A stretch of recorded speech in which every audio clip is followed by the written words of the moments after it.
interesting discussion. And this is something that Clayton Sayfie from the Wolverine and I talked about on Monday night's show.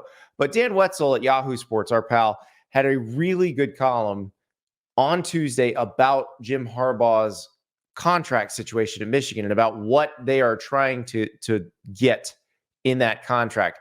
And Clayton and I have talked about it. If you're a subscriber to the Wolverine, you've been reading about this for several weeks now, so you understand the parameters here. But for those who haven't been, let's kind of spell out the details. Basically, Jim Harbaugh has a contract that has been offered to him that would make him the highest paid coach in the Big Ten. The money's kind of irrelevant at this point. You know, a guy like Jim Harbaugh is going to command a massive salary, but that's not all it is. There's a piece of it where he's trying to get the effective date pushed into February so that if an NFL team hires him, they wouldn't have to pay Michigan as much, but that's also not really relevant here. What is relevant is Harbaugh is trying to get language in the contract, and understandably so, that Michigan wouldn't fire him for cause if the NCAA issues a bunch of penalties toward Michigan's program, toward Harbaugh himself. And that's the one that I think is the most interesting one, because I think if this were 10 years ago, Michigan would say, no way, absolutely not. And they would have already done something. They would have said, Jim, thanks. We're going to move on and you go take an NFL job. That's what would have happened 10 years ago. That's not what happens now. And it probably shouldn't have been what would happen 10 years ago. You saw Jim Tressel get forced out by Ohio State in a situation where he had gotten caught lying to NCAA investigators. If we're being real about it, he was lying to protect his players, trying to keep them from getting in trouble. I think most Ohio State fans kind of forgave that. Probably would have been fine with that. With Jim Harbaugh, you've got the Cheeseburger Gate situation, which is him meeting with some players during the pandemic when unofficial visits weren't allowed, official visits weren't allowed. And it's not about meeting with the players, because if he'd have said, yeah, I met with them, no big deal, it wouldn't have been a big deal. It would have been slap on the wrist and move on. But because he said, I don't recall, they hit him with some evidence. He still said, I don't recall. They're saying that he lied to them. And so they're going to try to punish him for that. Then you've also got the Connor Stallion situation, where Connor Stallion's allegedly running a ring where there's in-person scouting going on, which is against NCAA rules. So what happens with Jim Harbaugh because of this? Again, if this were 10 years ago, we would be expecting more suspensions, more NCAA penalties, because remember, the NCAA has changed the rules now where they can attach anything to the head coach. So whether they knew about it or not. So they can attach the Stallion stuff no matter how much Jim Harbaugh knew about it, participated in it, understood it, any of it. Even if he had no clue, they can attach it to him. So if I'm Michigan, I have to decide, what do I want to do about this? And I think Michigan's response during the past season kind of informs what's going to happen. Jim Harbaugh was suspended by Michigan for 3 games, probably as a protection for him from the first NCAA investigation. Remember, they negotiated a settlement where he would be suspended for 4. That got rejected by the NCAA's Committee on Infractions. So we could at least assume that there's 1 more game suspension coming from that one. But since they rejected it, I would assume there's more. Then you got the Stallion stuff. But we just watched a season where Jim Harbaugh was suspended not for 3, but for 6 games.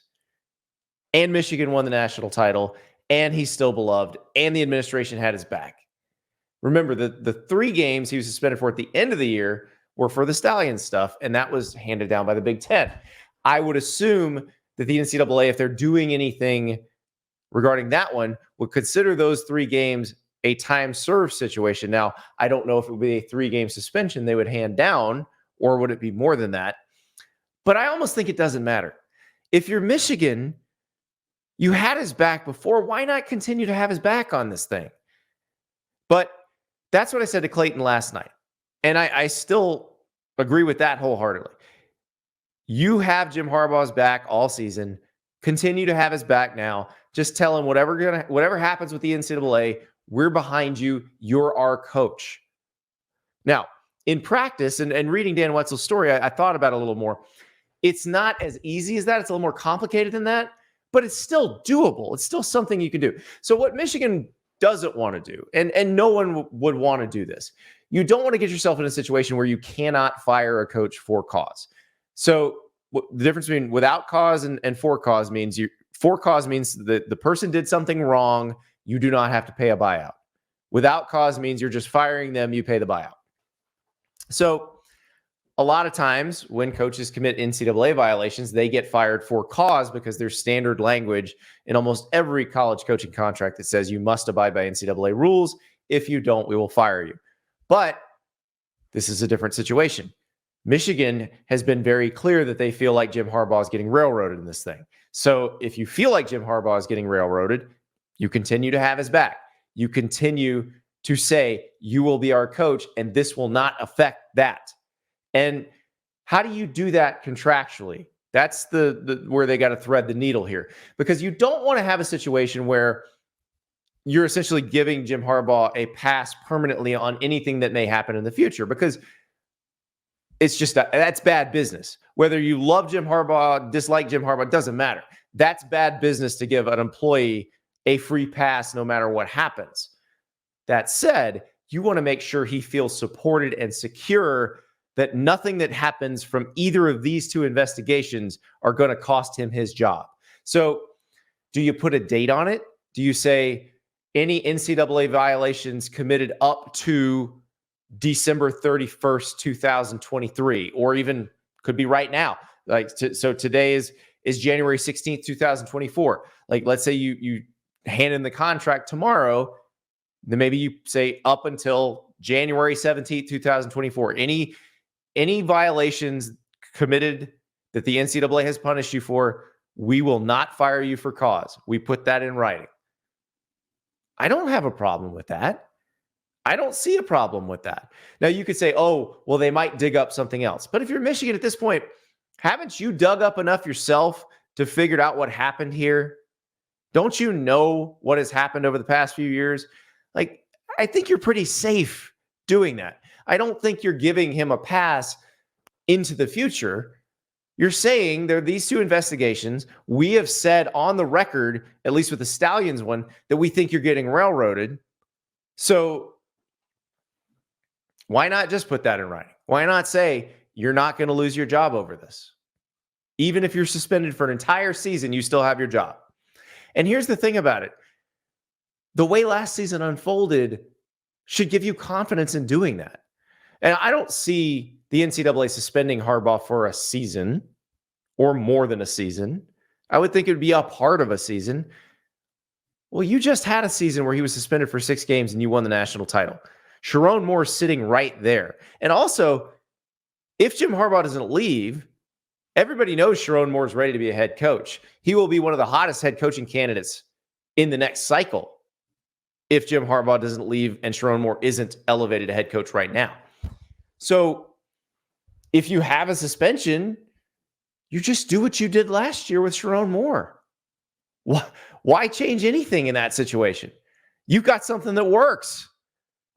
So everything sets up where this is doable. And again, if this were 5 years ago, 10 years ago, I would have said, no way. There's no way a school will do this, and especially not Michigan. But now, why should you be afraid of the NCAA? If you think if you think they are going after your guy unfairly, do something about it.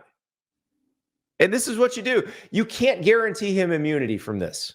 Like, if the NCAA Committee on Infractions decides they think he did something wrong, they're going to issue a punishment. You can't guarantee that he won't be punished, but you can guarantee that any punishment will not get him fired for cause. I do think that would be a fair way to handle this.